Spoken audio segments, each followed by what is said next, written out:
বিশ্বকাপ শেষ হয়ে গেছে সপ্তাহ 3 হতে চলল, তবে গ্যালারির উন্মাদনা আর মাঠের ঝলমলে পারফরমেন্সের আড়ালে জমে থাকা ভয়াবহ এক ট্র্যাজেডির গল্প এতদিন আড়ালেই ছিল। যুক্তরাষ্ট্রের কেন্দ্রীয় গোয়েন্দা সংস্থা FBI এবং আন্তর্জাতিক পুলিশ সহযোগিতা কেন্দ্রের গোপন নথি সম্প্রতি ফাঁস করেছে স্পেন ভিত্তিক সংবাদ মাধ্যম প্রেনসা ইবেরিকা।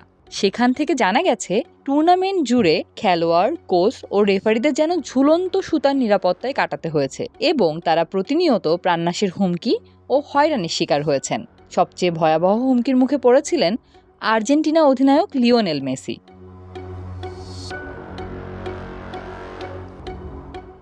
ডালাসে আর্জেন্টিনা জর্ডান মেসের দিন পুলিশকে ফোন করে হাতে বানানো বোমা ও রাইফেল নিয়ে স্টেডিয়ামে হামলার হুমকি দেয় এক ব্যক্তি, যার মূল লক্ষ্য ছিলেন মেসি। এমনকি মিশরের বিপক্ষে ম্যাচের আগেও আটলান্টা স্টেডিয়ামে শরীরে বোমা বেঁধে মেসিকে উড়িয়ে দেওয়ার হুমকি দেওয়া হয়। এর ফলে বিস্ফোরক বিশেষজ্ঞ ও প্রশিক্ষিত কুকুর নিয়ে পুরো স্টেডিয়াম চষে ফেলতে হয়েছিল পুলিশকে। অন্যদিকে পর্তুগাল তারকা ক্রিস্টিয়ানো রোনালদো ভুগেছেন লাগাতার পিছু নেওয়া হয়রানিকারীদের আতঙ্কে। হিউস্টনের হোটেলে তার উপর নজরদারি চালানো এক সন্দেহভাজনকে গ্রেপ্তার করে পুলিশ। আর টরন্টো ও মায়ামিতেও নিরাপত্তা বেষ্টনী ভেঙে তার কাছাকাছি পৌঁছে যান এক শ্রেণীর অনুরাগী।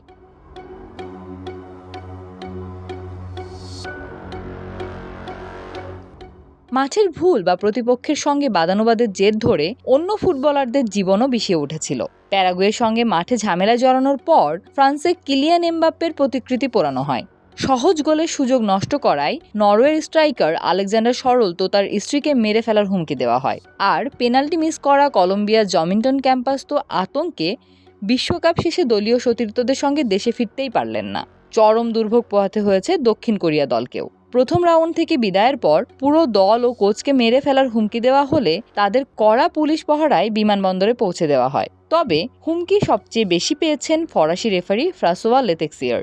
আর্জেন্টিনা ও মিশরের মধ্যকার বিতর্কিত ম্যাচের পর তার ব্যক্তিগত হোয়াটসঅ্যাপ নম্বরে প্রায় 6,000 হুমকিমূলক বার্তা পাঠানো হয়, যার পেছনে মূল ভূমিকা ছিল মিশরীয় সমর্থকদের। এমনকি ওই ম্যাচের ভিআর দায়িত্বে থাকা রেফারিকেও খুনের হুমকি দেওয়া হয়। পরিস্থিতি এমন পর্যায়ে পৌঁছায় যে ফ্রান্সে এই দুই রেফারির বাড়ি ও স্বজনদের নিরাপত্তার জন্য আলাদা পুলিশি পাহারা বসাতে বাধ্য হয়েছিল প্রশাসন।